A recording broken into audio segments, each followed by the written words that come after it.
안녕하세요. 까치살모입니다. 제가 요즘 KDDX에 대해서 자주 다루었는데요. 이걸 제가 자주 다룰 수밖에 없다는 이유는 여러분도 잘 아실 겁니다. 이 사업은 공군의 KF-21 전투기 개발과 비슷할 정도로 우리 해군에게는 중요한 사업입니다. 그렇기에 이 사업이 잘 진행되는 건 너무도 중요한 일입니다. 그런데 요즘 KDDX 사업이 현대와 한화의 싸움으로 인해서 잘 진행되고 있지 않기 때문에 자주 다룰 수밖에는 없습니다. 며칠 전에도 저는 KDDX 사업자 선정이 올해 안에 이루어지는 건 불가능해졌고, 그래서 끝내는 KDDX의 건조가 늦어지게 되었다는 이야기를 전한 바가 있는데요. 오늘은 또 경찰의 수사 결과가 나와서 그걸 전하지 않을 수가 없는 상태입니다. 우선 여러분도 알겠지만 현대 측에서는 직원들에 의해서 기밀 누설 사건이 있었고, 그에 따라서 현대는 방사청의 사업 입찰에서 3년간 1.8점의 벌점을 받게 되었습니다. 그런데 문제는 한화 측에서는 현대가 서버까지 만들어가면서 조직적으로 기밀을 누설했고, 그렇기에 기밀 누설에 현대 측 간부들이 참여하지 않았었을 수는 없다는 주장을 합니다. 만일 현대 측 임원이 이번 기밀 누설 사건에 개입이 되어 있다면 현대 측 간부들은 청렴서약을 했기 때문에 현대는 5년 동안 아예 방사청의 사업 수주를 못하게 됩니다. 그렇기에 한화 측에서는 현대 측 임원에 대한 개입 사실을 경찰에 고발을 했고, 경찰이 수사 중인데요. 최근에 한화 측에서 현대와 화해를 하기 위해서 이 고발을 취하하기도 했습니다. 그러나 문제는 이 사건은 반의사불벌죄가 아니기 때문에 아무리 한화 측에서 고소를 취하했다고 해도 경찰의 수사는 계속되는데요. 이번 주 금요일인 2024년 12월 6일에 경찰의 수사 결과가 나왔습니다. 그래서 오늘은 그 이야기를 해볼까 합니다. 그 전에 앞서서 이 사건과 관련해서 전 방사청장도 수사에 넘겨졌는데요. 왕 전 방사청장은 현대 측에게 유리하게 내부 규정을 불법적으로 변경한 혐의를 받고 있습니다. 이 부분에 대해서는 경찰은 왕 전 방사청장을 구속했으며 왕 청장을 구속한 상태로 사건을 검찰에 넘겼습니다. 한마디로 왕 청장이 불법적인 행위를 했다고 경찰은 인정한 것입니다. 그러나 다만 왕 청장의 불법적인 행위가 현대와 연관성이 있다는 인과관계는 밝히지 못한 채 사건을 검찰에 넘겼기 때문에 왕 청장의 구속은 현대와는 연결되지는 않았습니다. 그에 반해서 한화 측에서는 지난달인 11월에 자신들이 시행한 KDDX 개념 설계의 원본을 방사청에 넘기면서 논란이 일기도 했는데요. 무슨 말이냐면 과거에 KDDX의 개념 설계는 한화 측에서 했고, 한화 측에서 완료한 개념 설계의 자료는 당연히 방사청에 제출했습니다. 그러나 그때 한화 측에서 제출한 자료는 사본이었고, 원본은 한화 측에서 보관을 하고 있다가 이번 11월에 보관 의무 연한인 10년이 되어서 원본을 방사청에 넘겼다는 것입니다. 문제는 일부에서 당연히 사업 종료 후 원본을 넘겨야 하는데 원본은 한화에서 보관을 하고 사본을 제출한 건 불법 아니냐는 의견이 있었습니다. 그에 대해서 한화 측에서는 바로 반박을 했고, 그 어디에도 원본을 제출해야 한다는 규정은 없으며, 그렇기 때문에 방사청에 사본을 제출하고 자신들이 원본을 보관하고 있던 건 불법이 아니라고 주장을 했습니다. 아무튼 이 건에 대해서는 방사청에서 내사를 하고 있다고 하니 그 결과가 나와 봐야 할 것으로 보입니다만, 한화 측에서 자신들이 원본을 보관하고 있을 의무연한인 10년이 지났다는 이유로 원본을 방사청에 제출한 것으로 봐서는 제가 보기에는 한화 측에서 원본을 보관하고 있었던 건 불법은 아니지 않았나 하는 생각을 해봅니다. 아무튼 그래서 어찌 되었든 한화 측에서도 개념 설계의 원본 제출 문제로 논란이 있기도 했었습니다. 그럼 이번 2024년 12월 6일에 있었던 경찰의 수사 결과 발표는 어떻게 되었을까요? 이번 사건은 경찰청 국가수사본부 중대범죄수사과가 담당을 하고 있는데요.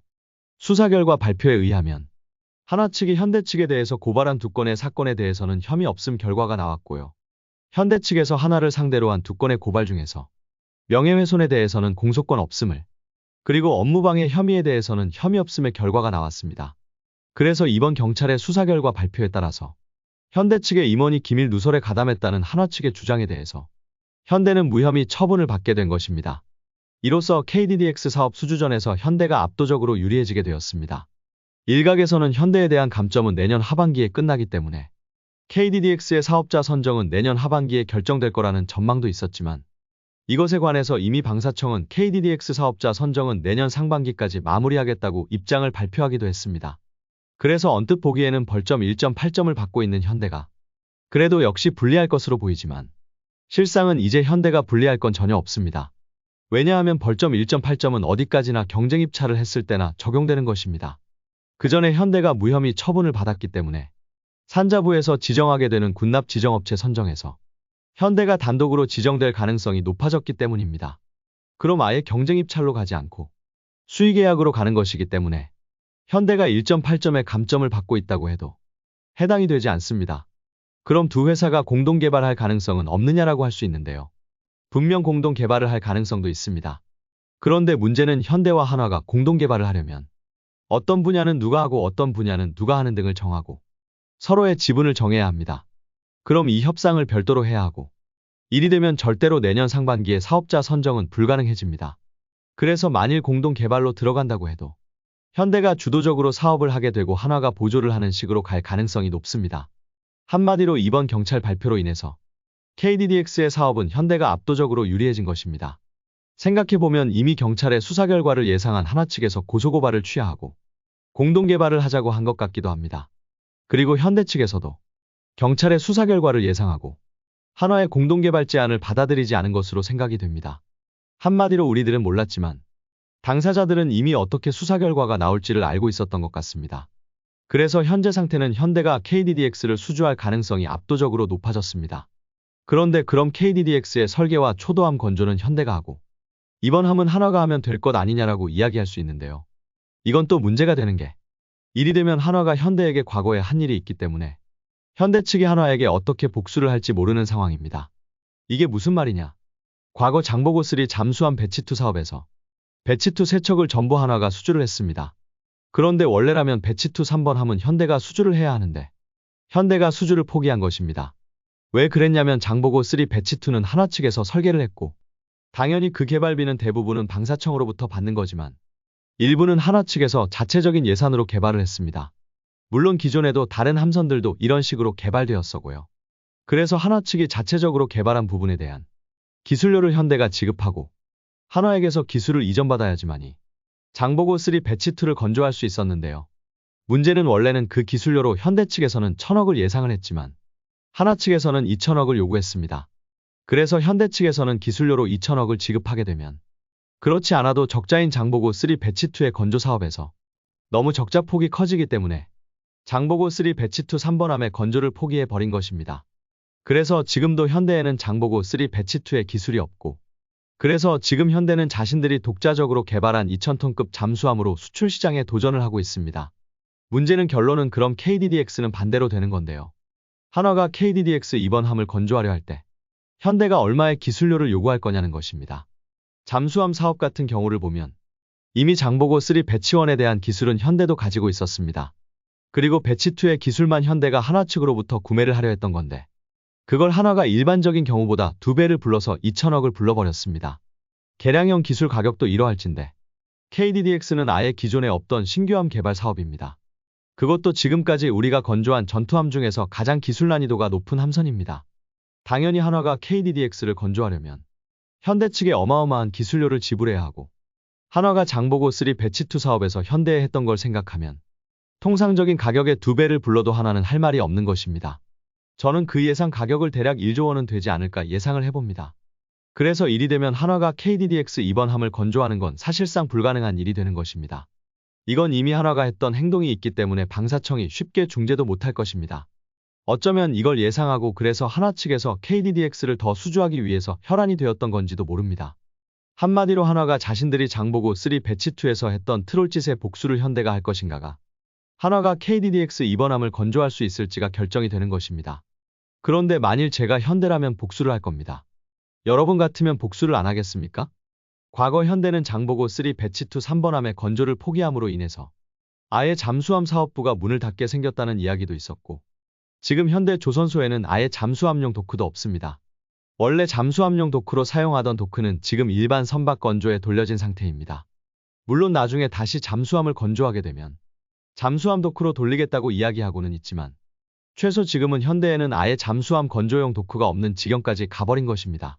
이렇게까지 한화가 현대의 잠수함 사업부를 고사위기로 몰아넣었는데 오히려 그걸 복수하지 않는다면 더 이상한 일일 겁니다.